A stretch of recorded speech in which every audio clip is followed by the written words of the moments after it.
Sir इसे मैं खोल सकता हूँ, मैं एक इंजीनियर हूँ। आप इसे 2-3 घंटे मेरे पास रहने दीजिए। 2-3 घंटे? हमारी आईटी टीम इसे 15 मिनट में खोल देगी। एविडेंस ऐसे ही नहीं दे सकते किसी को। चलो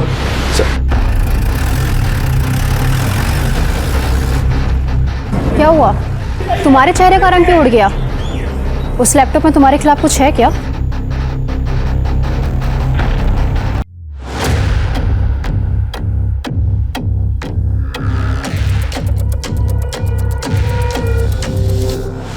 इन सब ने मुझे धोखा दिया है, मेरे अपनों ने मुझे धोखा दिया है। और जब अपने ही धोखा देते हैं तो बस एक ही रास्ता बच जाता है, सबको खत्म करने का। और मैं वही करूंगा, इन सबको खत्म कर दूंगा।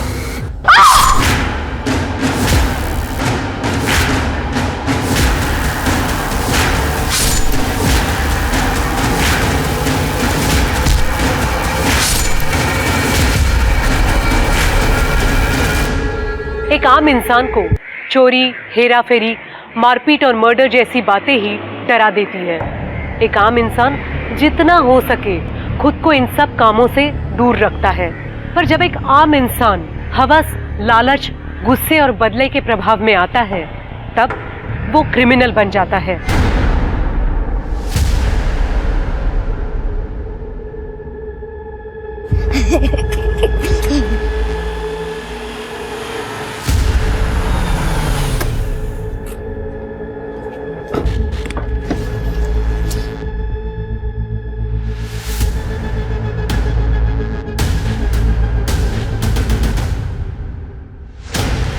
कहाँ गए ये लोग?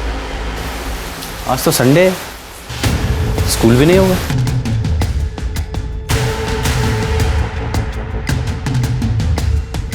अरे बेटा यहाँ आना। जिया और रोहन कहाँ हैं? अरे अंकल वो तो यहाँ नहीं है और वो काफी दिनों से खेलने नहीं आए।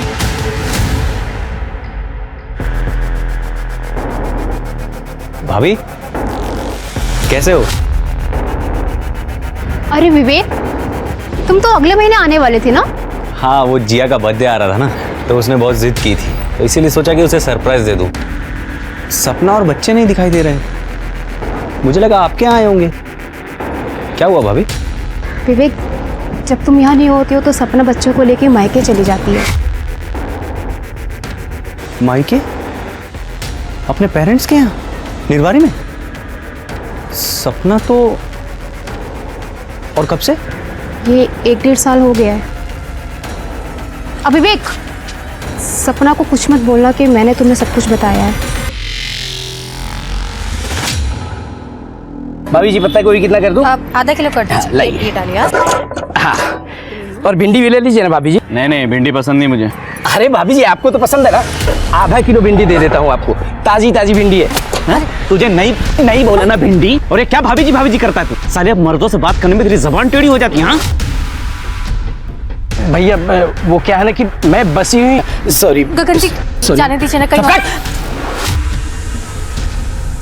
और आज तो मैं तेरी ऐसी हालत करूंगा कि किसी से बात करने लायक नहीं छोड़ूंगा। भैया भैया तेरा जाने दीजिए गगन जी। क्या रे? इतना क्या? हाँ, इतना क्या पक्ष ले रही तू उसका? यार लगता तेरा, यार लगता है। सॉरी भैया, यार लगता तेरा भैया, सॉरी।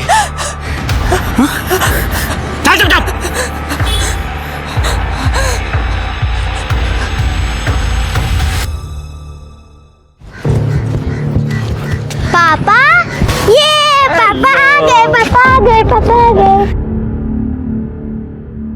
कैसे हुआ? अच्छे हैं। पापा, आपको अभी आया बेटा? अरे बेटा तुम अंदर आओ ना, तुम तो अगले महीने आने वाले। माँ, जीजा जी आप आइए ना। नहीं, हम निकलते हैं। सपना कहाँ है? वो दीदी तो गई है बाहर, सामान लाने गई है।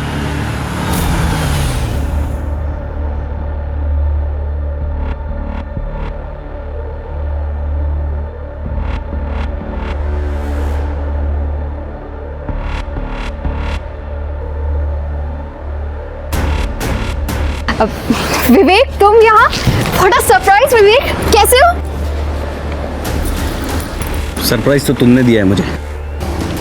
इतनी तैयार होकर कहाँ गई थी? किसके साथ घूम रही थी? कौन था वो? वो तो यही हमारे नेबर हैं, अभी शिफ्ट हुए हैं। पापा के लिए दवाई लेने गई थी तो वो मिल गए रास्ते में और लिफ्ट दे दी। दवा लेने इतने तैयार होकर, दवा कहाँ है दवा? वो थी नहीं, आउट ऑफ स्टॉक थी। अभी थोड़ी देर में फिर से जाना है लेने, ऑर्डर दे दिया है। तैयार? अरे ये तो निर्मल, तुम्हें बताना चाहिए था ना विवेक को कि हम तुम्हें प्रमोशन मिला और लंच पर गए थे। कौन बताएगा? हाँ मुझे प्रमोशन मिला जीजा जी, अब पता होता आप आ रहे हो तो हम डिनर पे चलते ना साथ में। अरे बेटा अंदर चलो, बाहर बहुत मच्छर है, आ जाओ। नहीं, चलिए हम चलेंगे। चलो जिया, चलो बेटा।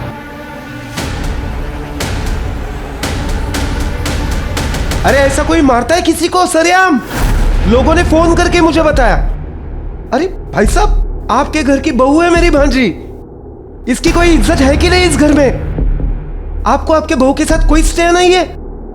भाई साहब, मैंने अपनी बच्ची को इस घर में इसलिए दिया था कि इस घर में वो राज करेगी, खुश रहेगी, लेकिन आपका बेटा तो कभी भी इसके ऊपर हाथ उठा देता है।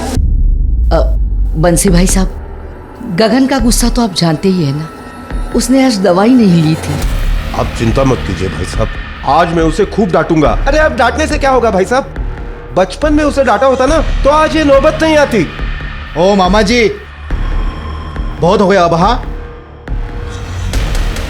ये बेटी आपकी शादी से पहले थी, अब ये हमारी बीवी है। हम जो चाहे वो करें, और पति पत्नी के बीच बोलना अच्छी बात नहीं होती है। तूने शिकायत किया क्या? नहीं। Shut up! दूर हट जाओ बहू से। गगन बेटा, तूने आज दवाई नहीं ली थी, ये दवाई ले। बहू, इसे अंदर ले जाओ बेटा। जाओ गगन।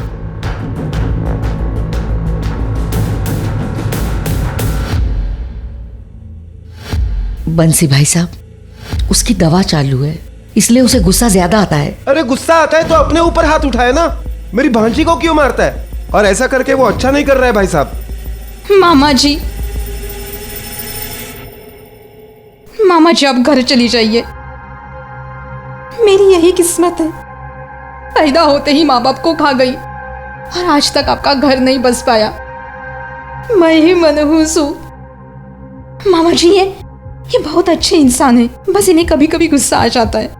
आप मेरी चिंता मत करना मामा जी। कैसे चिंता नहीं करूं बेटा, एक तो हम गरीब हैं और गरीबी सबसे बड़ी मनहूसियत है, ऊपर से तुझे पति राक्षस मिला है। ख्याल रखना मामा जी।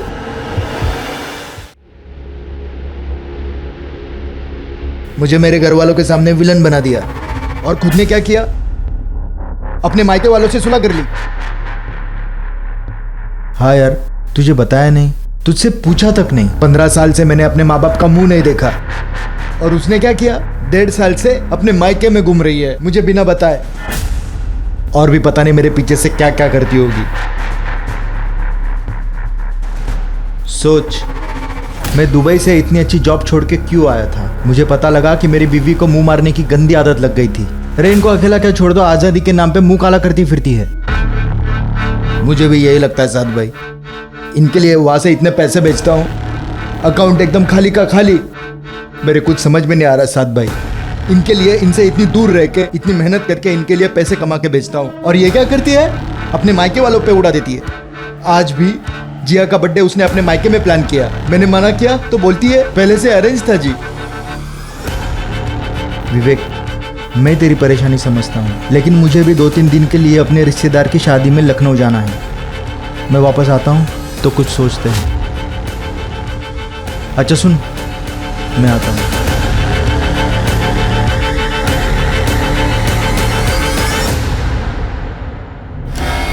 सॉरी भाभी, गलती से लग गया ऐसे। सब समझती हूँ मैं, तुम्हारी गलती और हाथ लगाना पहली बार नहीं है ये साथ। मुझसे दूर रहो, नहीं तो क्या? नहीं तो विवेक को सब कुछ बता दूंगी। ओहो, पति आ गया तो अब तेवर दिखा रही हो, बोलना मत, हो जाएगा भी। वैसे मैं हूँ always at your service.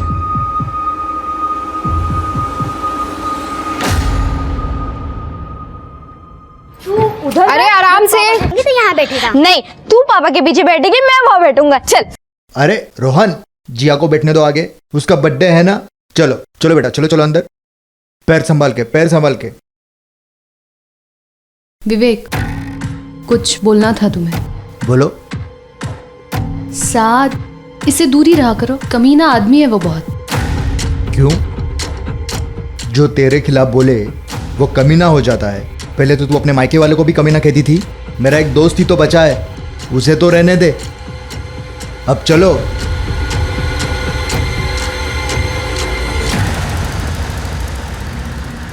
Happy birthday to you, happy birthday to you.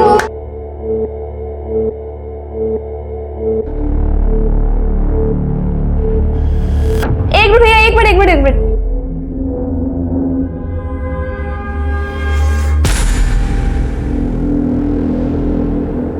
तो आप क्या करने वाले हो? पार्टी टाइम, म्यूजिक डांस, मस्ती एंड कोल्ड ड्रिंक्स। सपना, मैं आता हूँ।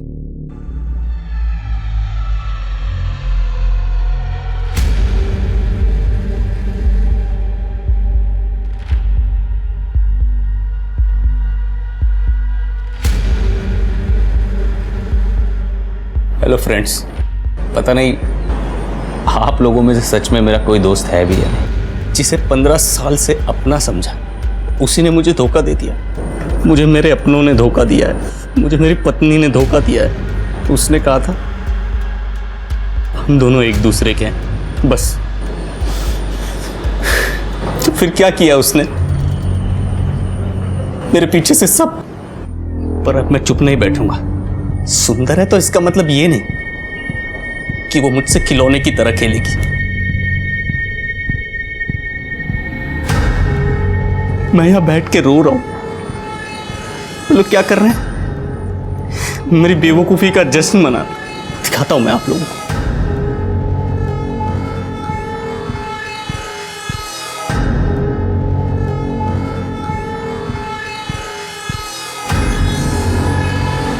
अब बस एक ही रास्ता, इन सबको खत्म करने का, और मैं वही करूंगा।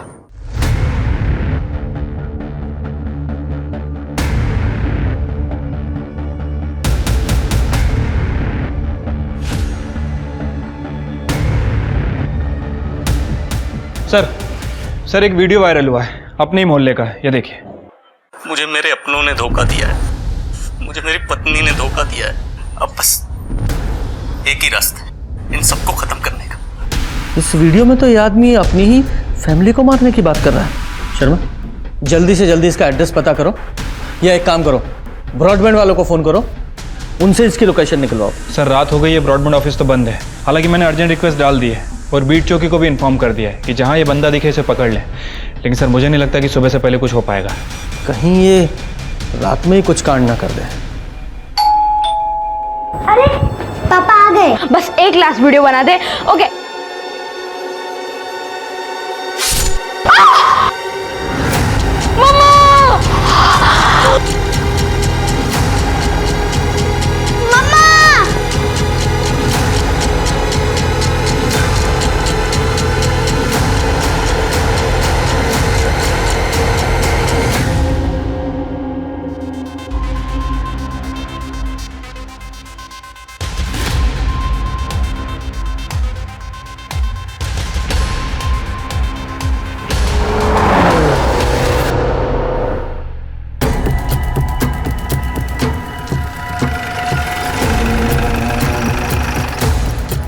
सर यहीं से आईपी एड्रेस जनरेट हुआ था और मुझे लगता है सर कि वीडियो भी यहीं बनाया होगा, क्योंकि बैकग्राउंड भी ऑलमोस्ट सेम ही है। सर जीवन साहू के नाम रजिस्टर्ड है। उस पर तो ताला लगा है, ताला तोड़ो।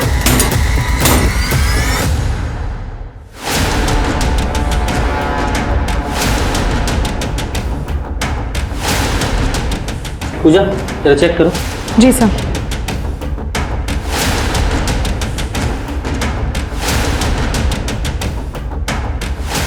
पूरा कमरा अच्छे से चेक करो।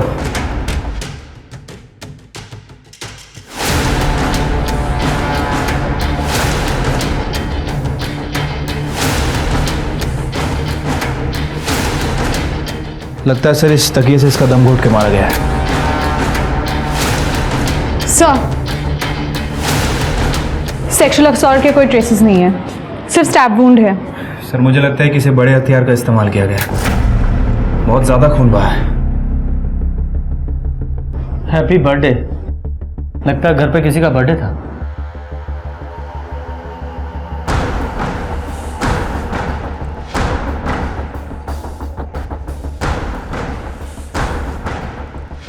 तो चेक करो।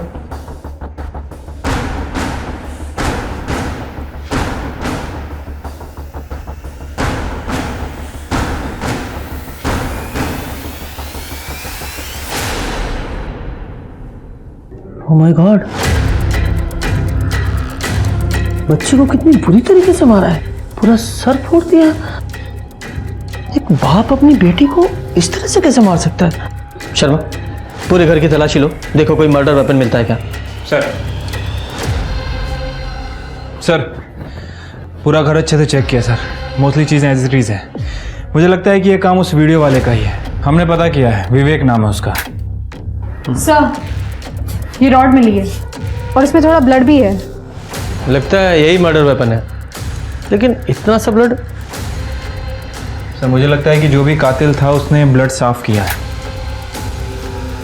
ये देखिए ना, बॉडी के पास भी ज़्यादा ब्लड नहीं है और घर भी ऑलमोस्ट साफ ही है, ज़रा सी भी धूल नहीं है। इस विवेक कुमार ने ये सब कुछ बहुत प्लानिंग के साथ किया है। अगर उसकी वीडियो में पहले मिल जाती तो ये सब कुछ नहीं होता। इस क्राइम को हम रोक सकते थे।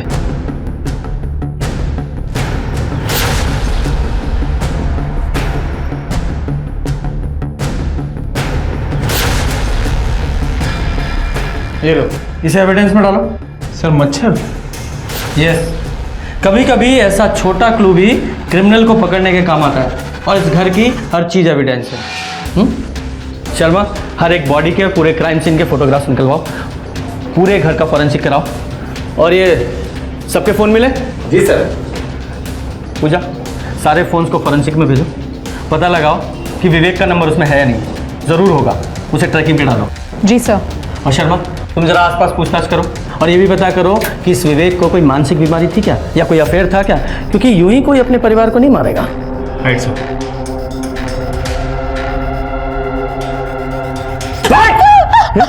मना किया था ना मैंने तुझे कि बाहर मत निकलना।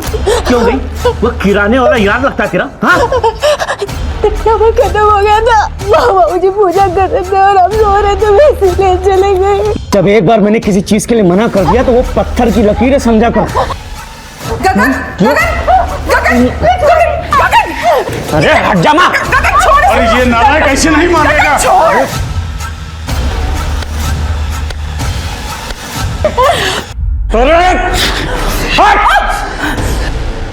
आप इसलिए लिहाज कर रहे हैं, आपका याद रखिए। किसी को मारने में हम जरा नहीं सोचते।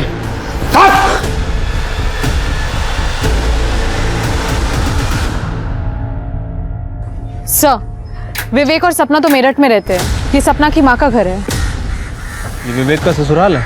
जी सर। इन लोगों की फैमिली में और भी कोई मेंबर है? गीता और जीवन का एक बेटा भी है, निर्मल, और वो गाजियाबाद में रहता है। गाजियाबाद?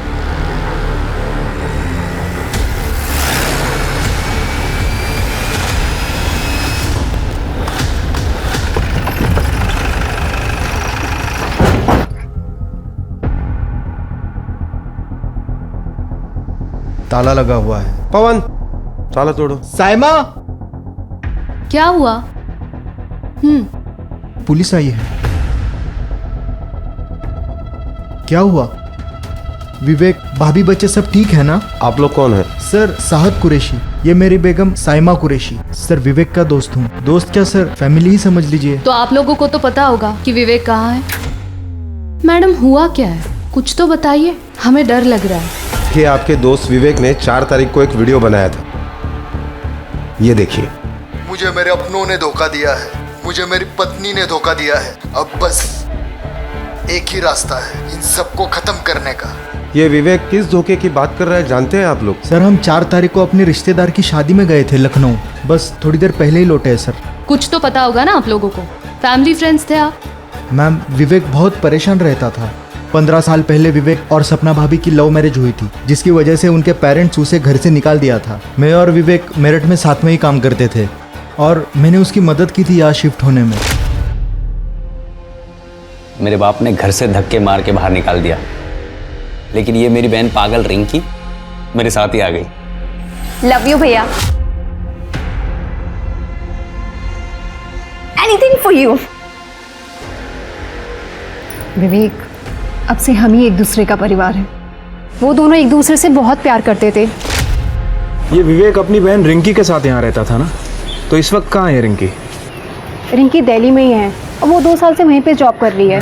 6 साल पहले विवेक आपके साथ दुबई गया था। कहीं ऐसा तो नहीं कि दुबई में उसका किसी के साथ अफेयर हो गया?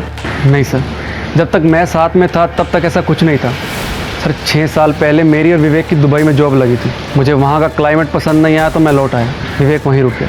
पर पीछे से सपना भाभी ने अपने फैमिली वालों से सुलह कर ली, जो विवेक को बिल्कुल पसंद नहीं आया, क्योंकि विवेक ने अपने फैमिली से रिश्ता तोड़ दिया था सर। सपना भाभी के घर वालों ने विवेक को बहुत मारा था, जिसकी वजह से वो उनके साथ कंफर्टेबल नहीं था।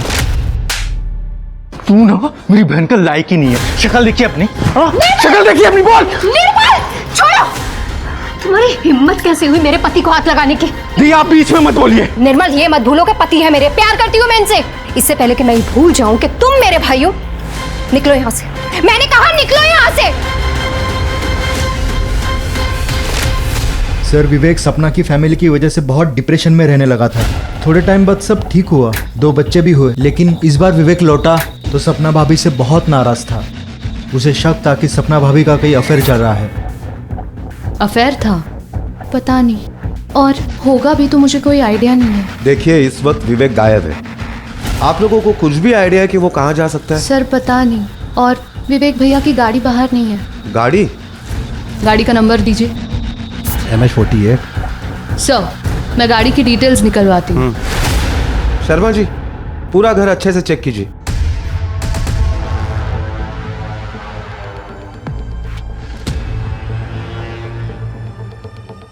सर,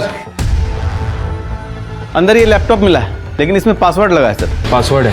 जी सर, इसे मैं खोल सकता हूँ, मैं एक इंजीनियर हूँ। आप इसे 2-3 घंटे मेरे पास रहने दीजिए। 2-3 घंटे? हमारी IT टीम इसे 15 मिनट में खोल देगी। एविडेंस ऐसे ही नहीं दे सकते किसी को। चलो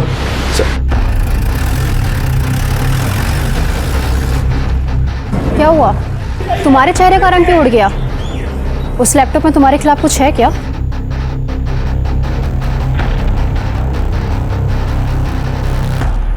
अरे कोई चाय पिलाओ। सर, ज़्यादा चाय नहीं पीना चाहिए, एसिडिटी हो जाती है। शर्मा, एक चाय का सुख है, वो भी मत लेने दो तुम। अच्छा ये बताओ, विवेक के घर कुछ मिला? सर, वो विवेक के घर उसका लैपटॉप मिला है। हमारी IT टीम उसे चेक कर रही है, हो सकता है शायद उसमें कुछ मिल जाए। तो ये विवेक इस बात से नाराज था कि उसकी पत्नी ने अपने मायके वालों से सुलह कर लिया। राइट सर, और इसी वजह से विवेक सपना पर शक भी करने लगा था। सर, मैंने विवेक का फोन और गाड़ी की लोकेशन ट्रैक की है। विवेक की फोन की लोकेशन गाजियाबाद की तरफ ट्रैवल करते हुए दिखाई दे रही थी। सर, मैंने ट्रैफिक कैमरास भी चेक किए, ये रही उसकी फुटेज। सर ये देखिए, लेकिन सर सन गार्ड डाउन होने की वजह से विवेक का फेस नहीं दिखाई दे रहा है। लेकिन सर ये विवेक ही है, ये देखिए, उसके सोशल मीडिया पे मैंने चेक किया था। ये फोटो में विवेक ने एग्जैक्टली सेम शर्ट पहनी है जो यहाँ पे दिख रही है। सर, विवेक की गाड़ी गाजियाबाद की तरफ जा रही है और गाजियाबाद में सपना का भाई निर्मल भी रहता है, और ये निर्मल ने विवेक के ऊपर हमला किया था। कहीं ऐसा तो नहीं कि ये विवेक निर्मल को मारने के लिए गाजियाबाद जा रहा हो? शर्मा, ये गाजियाबाद पुलिस को इन्फॉर्म करो और ये पर्सनली निर्मल को भी इन्फॉर्म करो। Right sir. और पूजा, तुम ट्रैफिक पुलिस से कोऑर्डिनेट करके ये विवेक की गाड़ी को ट्रैप कराओ। जी सर।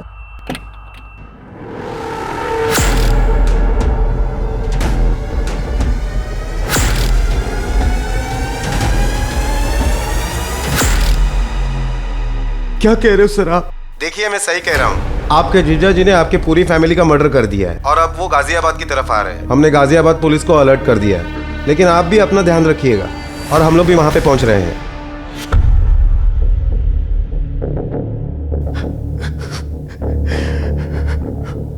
क्या हुआ कुछ बताओगे? तुम्हारे बाप ने सबको मार दिया है यार, सबको, दीदी को, जिया को, रौनक को, बच्चों तक को मार दिया है उसने।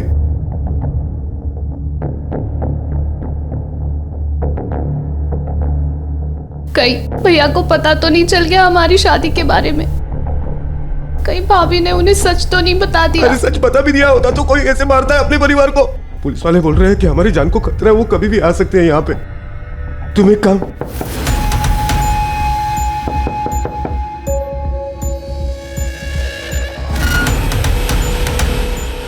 कौन है? जी मैं कांस्टेबल बाबा यादव।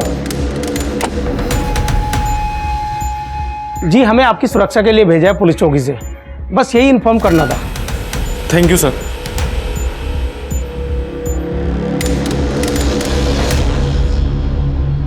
सर जिस समय ये मर्डर मिस्ट्री हुई उस समय सपना का फोन ऑन था और उसमें क्राइम सीन का सारा ऑडियो रिकॉर्ड हो गया। ये आईटी वालों ने दिया है। वेरी गुड, ठीक है।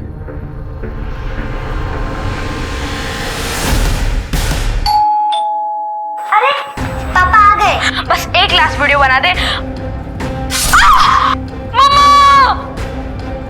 मम्मा यानी कि सपना, सबसे पहले उसे मारा।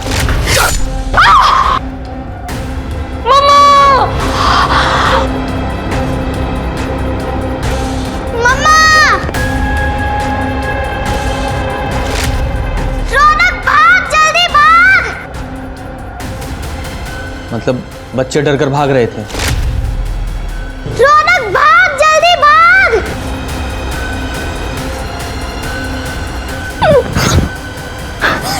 नहीं प्लीज मुझे माफ कर दो।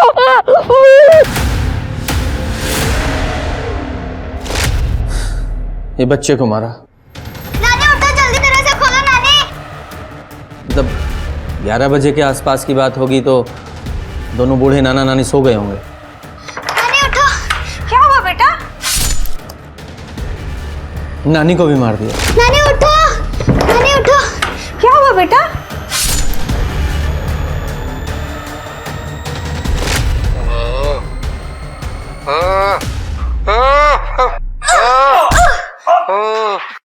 ये नाना तो पैरालाइज था, ये बच्ची ने स्ट्रगल किया था।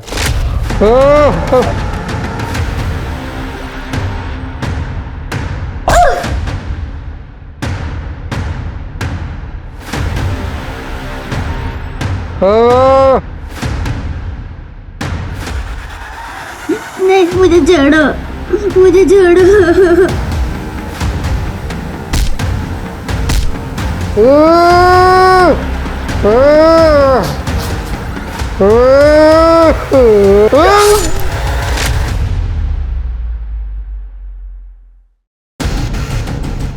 ये बच्ची ने लड़ने की कोशिश की थी, इसलिए इस विवेक ने गुस्से में आकर बच्ची को मार दिया। लेकिन ये बात मुझे बिल्कुल भी समझ में नहीं आ रही है कि एक बाप अपनी बेटी को कैसे ऐसे मार सकता है, इतनी बेरहमी से। शर्मा एक काम करो, इस विवेक के सारे फोटोग्राफ्स पूरी मीडिया में और सारे पुलिस स्टेशन में सर्कुलेट करो। ये बचना नहीं चाहिए। और तुम दोनों गाजियाबाद के लिए निकलो। Right sir. एक बार ये विवेक हाथ लग जाए छोड़ूंगा नहीं इसे। मुझे अभी भी एक बात समझ नहीं आ रही है कि आखिर आप लोगों ने अपनी शादी की बात छुपाई क्यों? भैया निर्मल और उसकी फैमिली से नफरत करते थे, पर हमारा जॉब एक ही ऑफिस में लग गया था। वी फेल इन लव, हमने शादी की, पर सपना भाभी के अलावा ये सच किसी को नहीं पता था। लेकिन विवेक को ये बात पता चल गई। भैया को शक हो गया था कि भाभी ने सारे पैसे कहीं उड़ा दिए और उनका किसी के साथ अफेयर है। दीदी के मुंह से निकल गया था एक्चुअली। मायके वाला पड़ोसी यहां तक आ गया। कौन था वो? क्या दे रही थी तुम उसको? वो विवेक, मैंने उससे कुछ पैसे उधार लिए थे, बस वही वापस। तुम, मैं सुंदर नहीं हूं इसीलिए तुम उस हैंडसम लड़के के साथ चक्कर चला रही हो ना? अफेयर चल रहा है ना तुम्हारा? तुम छोड़ने वाली हो ना मुझे? नहीं विवेक, ऐसी कोई भी बात नहीं है। मैंने बस उससे पैसे उधार लिए और कुछ भी नहीं। बकवास। मैं तुम्हें अच्छे पैसे भेजता हूं, फिर तुमको उधार लेने की क्या जरूरत पड़ी? हैं? कैसे भरोसा करूं मैं तुम पे? वो मुझे निर्मल की शादी के लिए पैसे उधार लेने पड़े। निर्मल ने शादी कर ली? हाँ, वो भी घर वालों से छुप कर। लड़की दूसरी कास्ट की है, हमारी तरह बिल्कुल सेम। उसने मुझसे हेल्प मांगी और बस मैंने उसकी हेल्प कर दी और कुछ भी नहीं। जिस लड़के ने मुझे मारा तुमने उसकी हेल्प की, पैसे बर्बाद कर दिए मेरे तुमने। और फिर जीजा जी अगले दिन मेरे घर पे आ गए, पर थैंकफुली रिंकी यहाँ पे नहीं थी, वो अपने ऑफिस के ट्रिप पे बाहर गई हुई थी। जीजा जी चाय पीजिए ना। अरे भाई कब तक खुद चाय बनाते रहोगे? शादी वादी कर लो। बस थोड़ा सेटल हो जाऊं तो फिर शादी करूंगा। सेटल नहीं हुए अभी तक? तेरी बहन तो बोल रही थी कि उसने शादी के लिए पैसे दिए तुझे, तूने शादी कर ली। क्या? आपने क्यों बताया कि मेरी शादी की बात उनको क्यों बताई? उन्होंने मुझे जतिन के साथ देख लिया था। उस टाइम कुछ समझ भी नहीं आया और मैंने ये बोल दिया। तुम्हारी बहन ने वो सारे पैसे कहाँ खर्च किए थे, कुछ पता है? जीजा जी दीदी को बहुत पैसे बेचते थे। बाद में उनको लगा कि घर पे बैठने से अच्छा है कि किसी कंपनी में इन्वेस्ट कर दे, लेकिन वो कंपनी तो फ्रॉड निकली। और जतिन सर वो आदमी है जिससे दीदी ने पैसे उधार लिए थे। बाद में जतिन दीदी को परेशान करने लगा और दीदी ने जीजा जी के सारे भेजे हुए पैसे जतिन को देने लगी। लेकिन वो इसी वजह से मिल रहे थे, उनके बीच कोई अफेयर नहीं था सर। मतलब विवेक को पूरी बात पता नहीं थी? दीदी ने बताया जीजा जी को, लेकिन उनको विश्वास ही नहीं हुआ और इस वजह से जिया की बर्थडे पार्टी पे वो नाराज ही थे। डांस, मस्ती एंड कोल्ड ड्रिंक्स। सपना, मैं आता हूँ। अच्छा, आप दोनों बर्थडे पार्टी में गए थे? हाँ सर, पर एज अ हस्बैंड वाइफ नहीं। मैं उसी दिन वापस आ गया था और रिंकी नेक्स्ट डे वापस आई थी। मतलब रिंकी आपके भाई ने वहाँ से आपका निकलने का इंतज़ार किया और उसके बाद उसने सारी फैमिली का मर्डर कर दिया। आपका भाई इस तरह की मानसिक स्थिति से गुजर रहा था, आपको थोड़ा भी अंदाज़ा नहीं हुआ? मैं तो सोच भी नहीं सकती कि भैया ऐसा कर सकते थे, पर वो सबसे बहुत नाराज थे और मुझे लग रहा था कि मैं सब ठीक कर दूंगी, फैमिली से सुलह करा दूंगी। फैमिली से सुलह मतलब? एक दिन मैंने भैया को उनके घर से पिक किया था। हम दोनों सोनीपत गए थे अपने पेरेंट्स से मिलने। मैं चाह रही थी कि जब भाभी अपनी फैमिली के पास है तो भैया अकेले क्यों रहे। सोनीपत में सब कुछ ठीक था? हाँ सर, पहले नाराजगी थी, फिर सब ठीक हो गया था। सोनीपत का एड्रेस दीजिए। हमने जतिन से बात की है सर। जतिन और सपना का कोई खास कनेक्शन नहीं था, बस यतिन ने सपना से कुछ पैसे उधार ले रखे थे। इसका मतलब विवेक का अपनी पत्नी पर शक बेबुनियाद था। Right sir. सर, विवेक का लैपटॉप अनलॉक हो गया। सर ये देखिए, इसमें एक वीडियो भी है। ऑन करो। साथ सही कहता है, औरतों को अकेला नहीं छोड़ना चाहिए। मेरी बीवी मेरी नहीं रही, सब कुछ बर्बाद कर दिया उसने वो सब कुछ किया जो मैं सपने में भी नहीं सोच सकता था। ऊपर से कहती है साथ उस पे हाथ डालता है। मैं सुंदर नहीं हूं ना, इसीलिए ये सब कुछ हो रहा है। शादी करना गुनाह है क्या? इसका मतलब इस साध ने हमसे झूठ बोला है। उठाओ इसे। तूने सपना पे हाथ डाला था ना? तूने और विवेक ने मिलकर सबको मारने का प्लान बनाया था ना, और बाद में उसे भगा दिया? नहीं सर, मैंने ऐसा कुछ नहीं किया। हाँ वो अकेली थी, मैं चाहता था कि उसकी बीवी के साथ एक रात बिताऊं, ताकि मुझे फीलिंग ना आए कि उस जैसे बद्दे दिखने वाले आदमी की बीवी वफादार और मेरी नहीं। मैं बस सर इसलिए ट्राई मारता था सर। दोबारा छूने की कोशिश की ना तो छोड़ूंगी नहीं तुम्हें। सदा नाटक किया ना तो विवेक की नौकरी छुड़वा दूंगा, फिर सड़क पे आ जाओगे सब लोग। गरीबी में रह लूंगी, लेकिन अपने पति को कभी नहीं छोड़ूंगी। उन्हें कभी धोखा नहीं दूंगी मैं, समझे तुम? ट्राई मारता था और विवेक अपने घर सोनीपत गया था, ये पता था ना तुझे?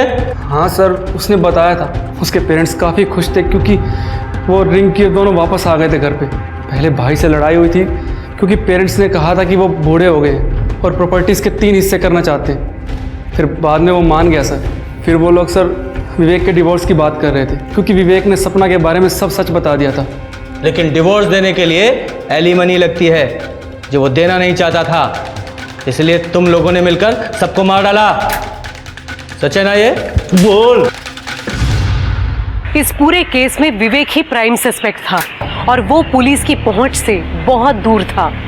पर पुलिस को इस केस के कई और पहलू मिले, जैसे निर्मल और रिंकी की शादी, सपना का बिजनेस लोन लेना, शाद का सपना को छेड़ना और यहाँ तक कि विवेक का अपने परिवार से फिर से सुलह करना।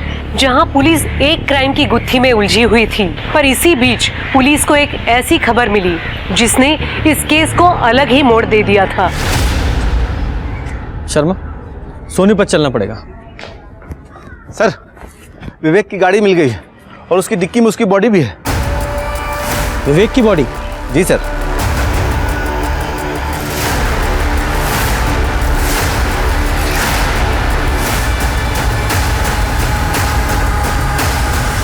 सर, कार में फ़ोन मिला है, बैटरी डेड है इसकी। ठीक है, सबको फॉरेंसिक लैब में भेज दो। जी सर। 5 मर्डर का सस्पेक्ट यहाँ खुद मरा पड़ा है। ये बॉडी देखकर तो ऐसा लगता है कि मरे हुए भी 2-3 दिन हो चुके हैं इसे। सर मुझे लगता है कि कोई इसका हमशक्ल है। जिसने इसकी पूरी फैमिली का मर्डर किया और उसके बाद मौका पाते ही विवेक का मर्डर कर दिया। लेकिन एक बात समझ में नहीं आ रही है कि किसी और ने उस बच्ची को इतनी बेरहमी से क्यों मारा होगा। ठीक है, बॉडी को पोस्टमार्टम के लिए भेजो, जरा आसपास देखो, पता करो कुछ पता चलता है क्या, और उसके फ़ोन को ट्रैकिंग पे डालो और उसकी लोकेशन से पूरी एक्टिविटी पता करो।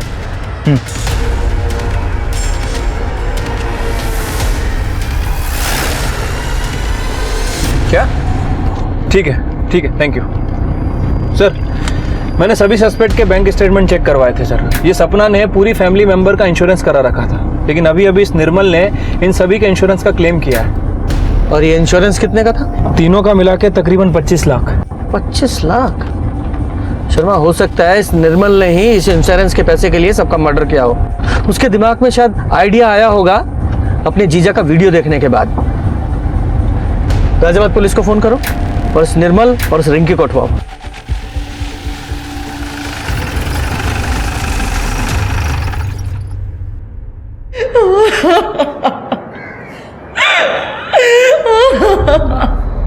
हाँ सर, विवेक यहाँ आया था और रिंकी भी।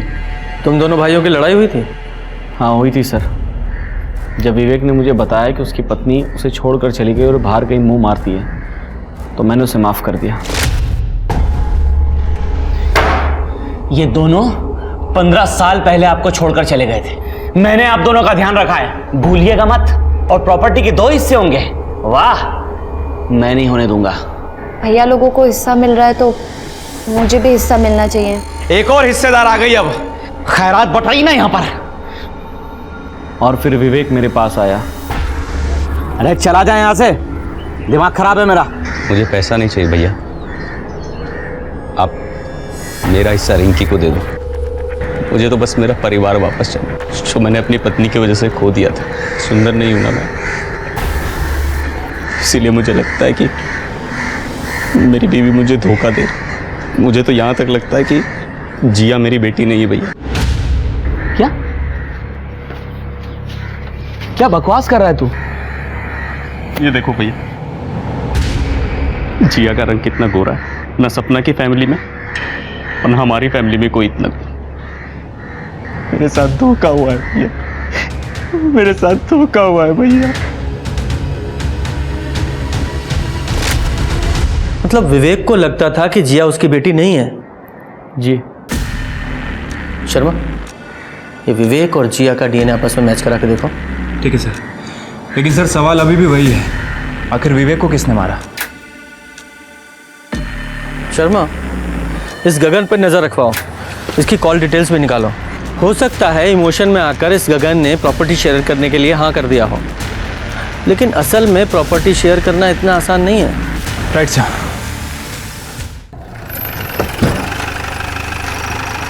जैन सर, निर्मल और उसकी वाइफ को ले आए। निर्मल बाबू, नया घर, नई कार, लेकिन शादी के बाद तुम में से एक की जॉब चली गई, क्योंकि तुम्हारी कंपनी में नो स्पाउस पॉलिसी जो है। अब शादी के बाद खर्चे तो बढ़ गए, लेकिन इनकम कम हो गई।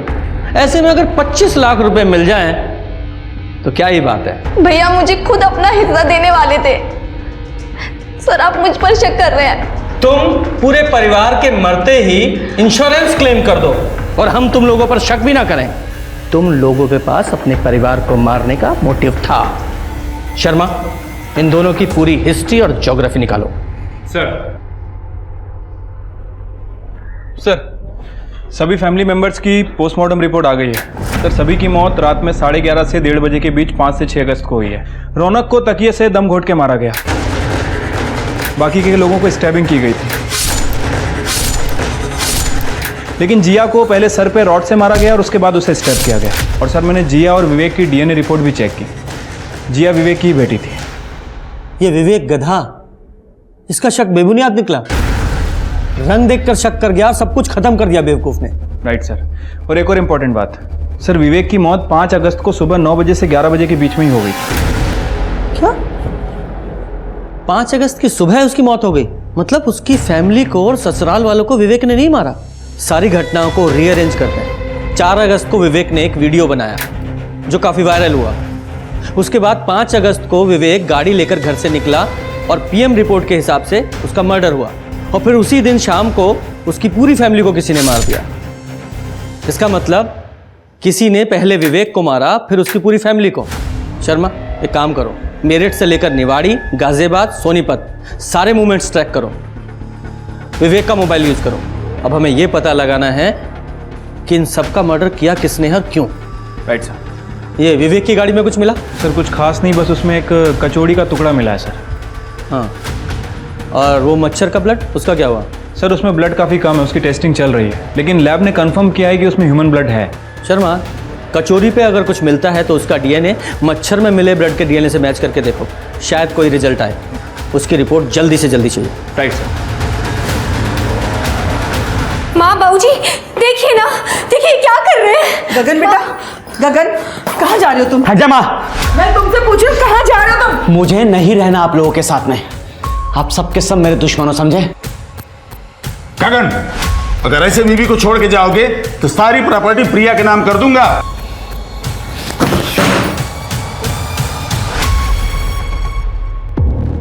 सर ये विवेक 5 तारीख की सुबह अपनी कार से निवाड़ी से मेरठ की तरफ निकलता है, और उसके बाद इसकी कार उसी रात को निवाड़ी में नजर आती है।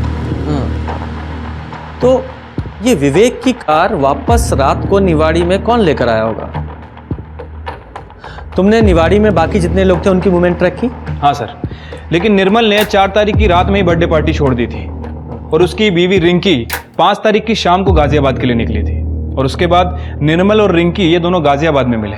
एक ऑफिस के सीसीटीवी फुटेज में कंफर्म भी हुआ है। और सर ये विवेक का बड़ा भाई गगन, इसकी कार 5 तारीख की सुबह 5 बजे सोनीपत टोल नाका क्रॉस करती हुई दिख रही है, और उसके बाद यही कार अगले दिन सुबह 6 तारीख को वापस आती हुई भी दिखी है।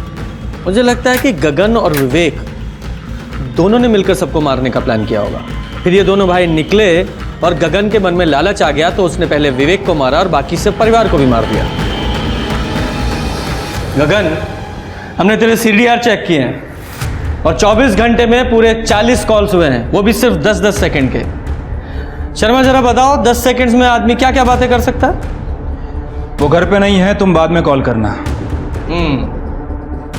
अब सवाल ये है कि वो कॉल किसने रिसीव किए, आपने या फिर आप दोनों में से किसी ने? हाँ, मैंने अटेंड किए थे। उस दिन सारे कॉल्स का जवाब भी मैंने ही दिया था। हाँ सर, ये बिल्कुल सच कह रहे हैं। उस दिन 5 तारीख को पूरा दिन ये घर पर ही थे। थक गई हूँ तुमसे मार खाते खाते। गरीब थी इसलिए मेरे मामा जी ने मेरी शादी तुम जैसे राक्षस से करवा दी, ये सोच कि कम से कम पैसे तो हैं। लेकिन अब इस घर के और दुकान के 3 हिस्से होंगे।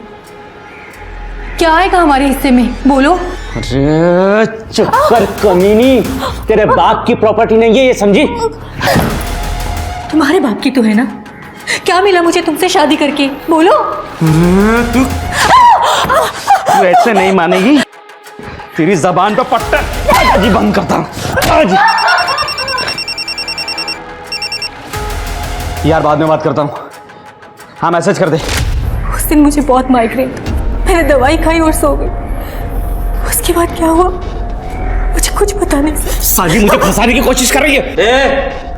तेवर नीचे रख, वो नहीं फंसा रही है, तेरी गाड़ी ने तुझे फंसाया है। वो तेरी गाड़ी ट्रैफिक के कैमरा में रजिस्टर हुई है, समझा?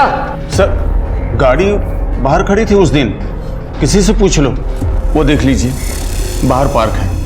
लगता है कोई फंसा रहा है हमें। गाड़ी का कवर निकालो।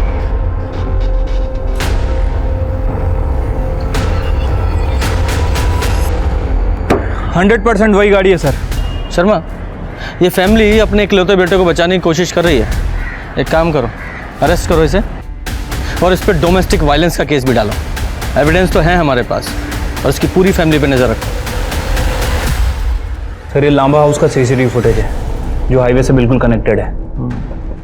ये वाइट गाड़ी लांबा हाउस में एंट्री कर रही है और उसके 15 से 20 मिनट बाद गगन की गाड़ी वापस आती हुई दिख रही। और ये अगले दिन का फुटेज। ये गगन की गाड़ी दोबारा से लांबा हाउस में एंट्री कर रही है और वही वाइट गाड़ी जिसने उस दिन एंट्री की थी वो वापस आती हुई दिख रही है। सर, हमें जो मच्छर मिला था उसकी ब्लड रिपोर्ट गगन से मैच नहीं करती है। लेकिन सर जब हमने उस मच्छर का डीएनए प्रोफाइल निकाला तो वो प्रोफाइल पार्शियली प्रिया के साथ मैच करता है। प्रिया से मैच करता है? प्रिया का कोई रिलेटिव है? जी सर, एक मामा है जिसने उसे पाला पोसा है, उसका नाम है बंसी हुडा। बंसी हुडा? अच्छी तरह चेक करो। शर्मा जी उठाइए दोनों को। क्या हुआ साहब? क्या कर रहे हैं आप? क्या किया मैंने?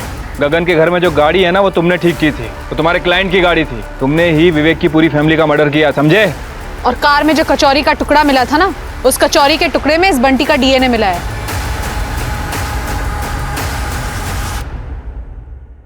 बहुत शातिर प्लान बनाया था ना तूने। मर्डर करते वक्त तुझे एक मच्छर ने काटा और तूने उस मच्छर को मार डाला।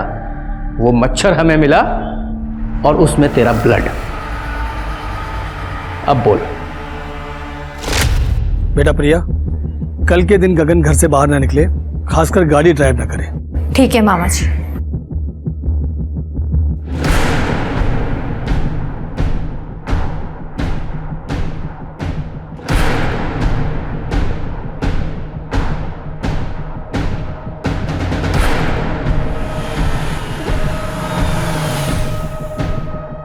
अरे विवेक जी, मैं प्रिया का मामा यहाँ किसी काम से आया था। अरे मैं आपको कहीं छोड़ दूं क्या मामा जी? बेटा अगर स्टेशन छोड़ दो तो बहुत कृपा होगी। आइए ना।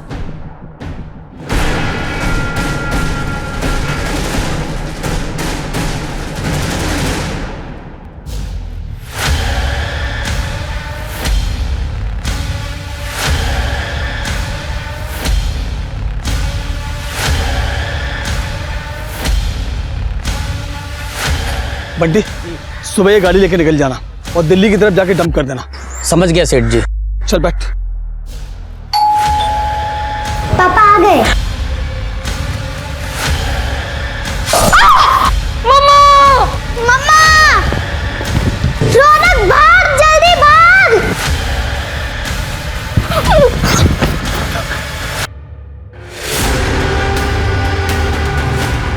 हनी उठो। क्या हुआ बेटा?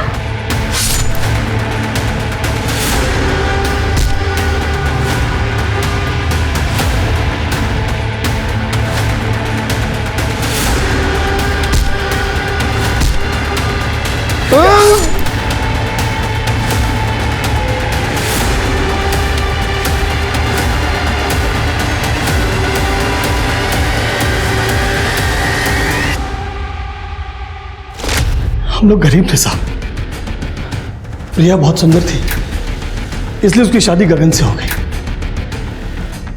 लेकिन गगन सुंदर नहीं था, इसलिए उसको ऐसा लगता था कि कहीं प्रिया उसको छोड़ के न चली जाए, इसलिए उसको बहुत तकलीफ देता था साहब। लेकिन ये लोग पैसे वाले थे, प्रॉपर्टी थी, इसलिए मैंने सोचा कि जाने दो। लेकिन एक दिन अचानक वो गगन का छोटा भाई और बहन प्रॉपर्टी में हिस्सा लेने के लिए आ गए साहब। अरे मार खाए मेरी बच्ची साहब, और प्रॉपर्टी का हिस्सा ये लोग आपस में बांट लेंगे। फिर मैंने वो विवेक का वीडियो देखा और तुरंत दोनों भाइयों को फंसाने की चाल मेरे दिमाग में आ गई साहब। तुम्हारी भांजी के साथ गलत हो रहा था, उसका बदला लेने के लिए तुमने 6 निर्दोष लोगों को मार डाला। और सबसे बड़े दुख की बात तो यह है कि तुम्हारे साथ साथ वो तुम्हारी भांजी भी जेल जाएगी तुम्हारे क्राइम में सहयोग करने के लिए। बंसी क्रिमिनल नहीं था, पर गगन के बर्ताव की वजह से अपनी भांजी को सुखी देखने के लिए उसने 6 लोगों को मार दिया। याद रखिए, जिंदगी में हमें धोखा, झूठ, फरेब सब मिलेगा, पर अगर हम उसके चलते गुस्से, बदले और नफरत की भावना को अपने आप पर हावी होने देंगे तो हमें भी एक आम इंसान से क्रिमिनल बनते देर नहीं लगेगी। अब मैं सोनाली कुलकर्णी आपसे विदा लेती हूँ। फिर मिलेंगे क्राइम पेट्रोल सतर्क में एक नए केस के साथ। तब तक अपना और अपने परिवार का ख्याल रखिए। आप जानते हैं हम सब एक मुश्किल दौर से गुजर रहे हैं। कृपया मास्क पहने, समय समय पर हाथ धोते रहे, कोविड और क्राइम से डटकर लड़िए। देखते रहिए क्राइम पेट्रोल सतर्क। जय हिंद।